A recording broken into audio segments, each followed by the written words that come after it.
अध्यक्ष महोदय, मागच्या 6 दिवसापासून मी ज्या गोष्टीची वाट बघत होतो, आज 10:50 माझा नंबर लागलेला आहे। 293 अनुने प्रस्तावावर चर्चा करण्यासाठी मी आज खऱ्या अर्थाने तो उभा आहे। आपण बघितलं असन या महाराष्ट्रातील शेतकऱ्यांची जी परिस्थिती आहे, ती परिस्थिती एप्रिल पासून 28 एप्रिल पासून जे पावसाळा सुरू झालाय ते ऑगस्ट पर्यंत हा पावसाळा चाललेला आहे। सप्टेंबर महिना असो ऑक्टोबर महिन्यापर्यंत, आणि अतिवृष्टीचा खूप मोठ्या प्रमाणावर नुकसान या माझ्या महाराष्ट्रातील शेतकऱ्यांचं झालेलं आहे। माझ्या हिंगोली जिल्ह्यात सुद्धा आज आपण बघितलं असन की अतिवृष्टीमुळे हळदीसारखं पीक असन, सोयाबीन असन, कापूस असन, ऊस असन, या सगळ्या पिकांचं खूप मोठ्या प्रमाणावर नुकसान झालेलं आहे। आणि त्यामुळे शेतकरी खऱ्या अर्थानं तिथं देशोधडीला लागलेला होता। पण आपण तिथं सांगत असताना एवढंच सांगता येईल, जर या खऱ्या अर्थानं शेतकऱ्यांची ही अवस्था जर आपल्याला कमी करायची असेल तर सहकार मंत्री आपल्या समोर बसलेले आहेत। लवकरात लवकर अध्यक्ष महोदय, सहकार मंत्र्यानं कर्जमाफीचा प्रस्ताव तयार केला पाहिजे।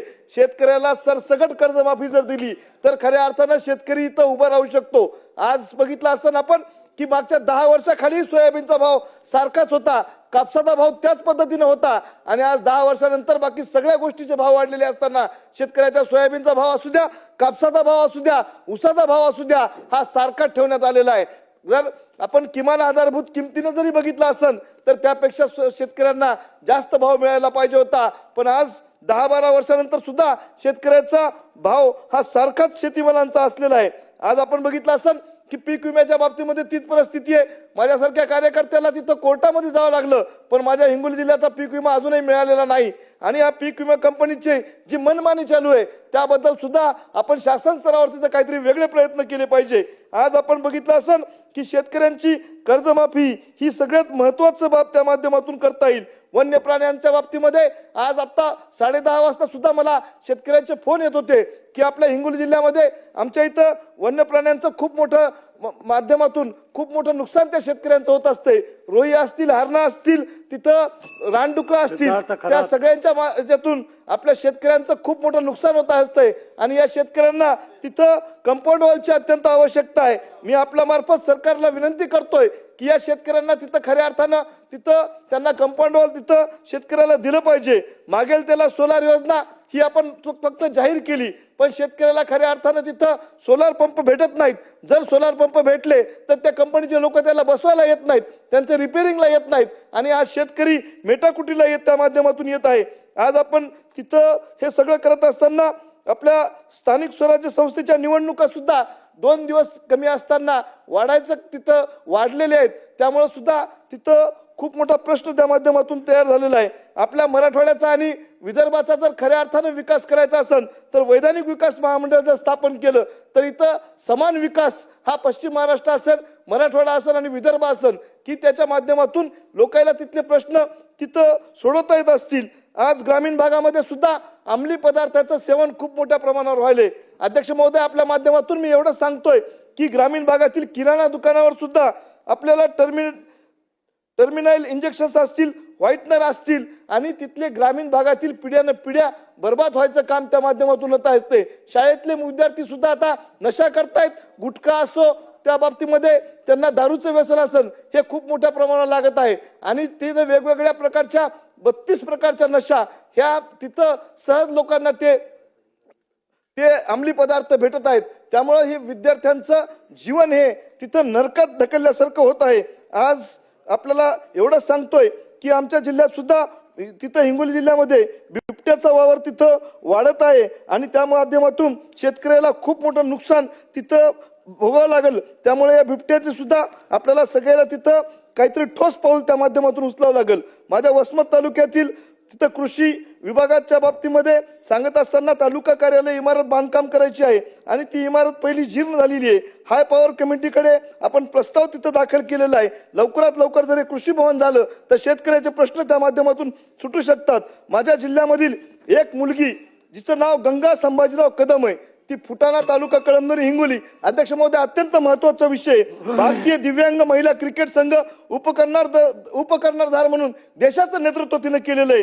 तिची परिस्थिती अत्यंत हलाखीची आहे. तिला आर्थिक मदत देऊन राज्य शासनानं तिला नोकरीवर घेण्याचं काम त्या माध्यमातून केलं पाहिजे. देशाच्या पंतप्रधानानं, देशाच्या राष्ट्रपतीनं त्या मुलीचा सत्कार केला, पण सत्कार करून चालणार नाही. त्या मुलीचे वडील वारलेले आहेत, त्या मुलीला राहायला घर नाही. त्या मुलीला जर आपण तिथं, ती भारताची कर्जदार उद्या होऊ शकते आणि तिथं तिला सुद्धा आपण राज्य सरकारनं तिथं नोकरी देऊन तिथं काम केलं पाहिजे. आज महात्मा गांधी राष्ट्रीय रोजगार हमी योजनेच्या MREGSच्या बाबतीमधून ऑनगोईंग जे कामं चालू आहेत त्याच्यामध्ये मर्यादित वाढ करण्यासाठी कारवाई करण्याबाबत आपण तिथं पावले उचलली पाहिजे. 20 कामाची मर्यादा ठेवलेली आहे, त्यामुळे नवीन मंजूर झालेली कामे सुद्धा करून मास्टर काढणे पंचायत समिती स्तरावर बंद केलेलं आहे. यामध्ये व्यक्तिगत लाभाच्या योजना, ज्या सिंचन विहिरी असतील, गोठ्या असतील, पांढर रस्ते असतील, याचाही समावेश त्या माध्यमातून करावा. आणि हे ऑनगोईंगची जी मर्यादा आहे ती मर्यादा वाढून 20 कामाची मर्यादा 50 वर नेण्यात यावी. आणि गोठ्याचे पैसे अजून लोकांना भेटत नाहीयेत, तिथं सिंचन विहिरीचे प्रश्न तिथं त्या माध्यमातून उभं राहिलेला आहे. आज आपल्या सरकार सेवा केंद्र, संगणक तज्ज्ञ, ब्लॉक व्यवस्थापन BM कर्मचारी आहेत, त्यांचा सुद्धा एक प्रश्न आहे. त्यांनी सुद्धा बेमुदत अन्न त्याग व जलत्याग तिथं केलेला आहे. त्यांचा सुद्धा प्रश्न मिटविण्याचं काम आपल्या माध्यमातून झालं पाहिजे. युवा शैक्षणिक व सामाजिक न्याय संघटना, तिथं पवित्र पोर्टल, अभियोग्यता व बुद्धिमान चाचणी, TATची भरती प्रक्रिया जलद पार पाडताना विविध मागण्याचा विचार त्या माध्यमातून झाला पाहिजे. ही सगळी प्रश्न जर आपल्याला सोडवायचे असतील तर निश्चित या भागाचा विकास त्या माध्यमातून होऊ शकतो. अध्यक्ष महोदय, अत्यंत महत्वाचं आहे, महाराष्ट्र जीवन प्राधिकरण जाहिरात क्रमांक 01/2025 मध्ये अनुक्रमांक 26 मध्ये वयोमर्यादा खुल्या प्रवर्गासाठी 40 असताना IBPSच्या संकेतस्थळावर नोकरीसाठी फॉर्म भरताना वय वर्ष 38 पेक्षा जास्त ती घेत नाहीत. या बाबतीत ईमेल केला, कुठलेही उत्तर त्या बाबतीत मिळत नाही. त्यामुळं या विद्यार्थ्यांचं खूप मोठ्या प्रमाणावर नुकसान होत असतंय. 2दा मेल केला, 29 नोव्हेंबर आणि 1 डिसेंबर, अजूनही कोणताही रिस्पॉन्स त्या बाबतीमध्ये भेटत नाही. आपल्या माध्यमातून मी एवढीच विनंती करतो की तिथं त्या विद्यार्थ्यांना न्याय भेटला पाहिजे. मराठा समाजातील NMS उत्तीर्ण विद्यार्थ्यांना, अध्यक्ष महोदय, महत्वाचा विषय, एकच विषय राहिलेला आहे. सारथी मार्फत भेटणारी प्रतिवर्षी 12,000 रुपयाची शिष्यवृत्ती बंद झाली आहे. या बाबतीमध्ये या अधिवेशनामध्ये अध्यक्ष महोदय आपल्या माध्यमातून या विद्यार्थ्यांना सारथीची जी शिष्यवृत्ती योजना आहे ती वंचित राहणार नाही, यासाठी आर्थिक आधार मिळेल, ही सुद्धा आपल्या बाबतीत तिथं विनंती करतोय. आज आपण खूप मोठ्या प्रमाणावर मला इथं बोलण्याची संधी दिली, पण एक महत्वाचा विषय त्या माध्यमातून राहिलेला आहे की बोलून घ्या तोही विषय. हो अध्यक्ष महोदय, 6 दिवसानंतर नंबर लागला अध्यक्ष महोदय, त्यामुळे आपण हिम्मत उडान यांच्यानंतर संधी दिलेली आहे, पण ते संधीचं सोनं करण्याचं काम आपण त्या बाबतीमध्ये करणार आहेत. जे काही प्रश्न आहेत ते शेतकऱ्याचे प्रश्न असू द्या, ग्रामीण भागातील लोकांचे प्रश्न असू द्या, हे प्रश्न सोडविण्यासाठीच एक सभागृह आहे. आणि मागच्या 6 वर्षापासून मी हे प्रयत्न करतोय. आणि हिवाळी अधिवेशनामध्ये तुम्ही सगळेजण नवीन निवडून आलेत म्हणून तुम्हाला सांगालो, मागच्या टर्मला 19 मध्ये मी ज्यावेळेस नवीन निवडून आलो असतो 11:30 वाजता भाषण केलं होतं आणि बाबासाहेब पाटील आणि राजेश पाटील इथं तुम्ही दोघंही इथं आहेत, ते 19 मध्ये मी इथं मांडलेले सगळे प्रश्न मी 5 वर्षामध्ये पूर्ण केलेले.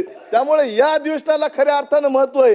शेतकऱ्यांचे प्रश्न, सामान्य लोकांचे प्रश्न, महिलांचे प्रश्न, तरुणांचे प्रश्न यांना न्याय मिळवून देणारं सभागृह आहे. अध्यक्ष महोदय, मी आपल्या मार्फत एवढीच विनंती करतो, जे प्रश्न मी या सभागृहामध्ये मांडलेत ते शेतकऱ्यांचे प्रश्न सोडवण्यासाठी आपण सरकारला दबाव टाकला पाहिजे. धन्यवाद. म्हणजे तुम्ही निवडून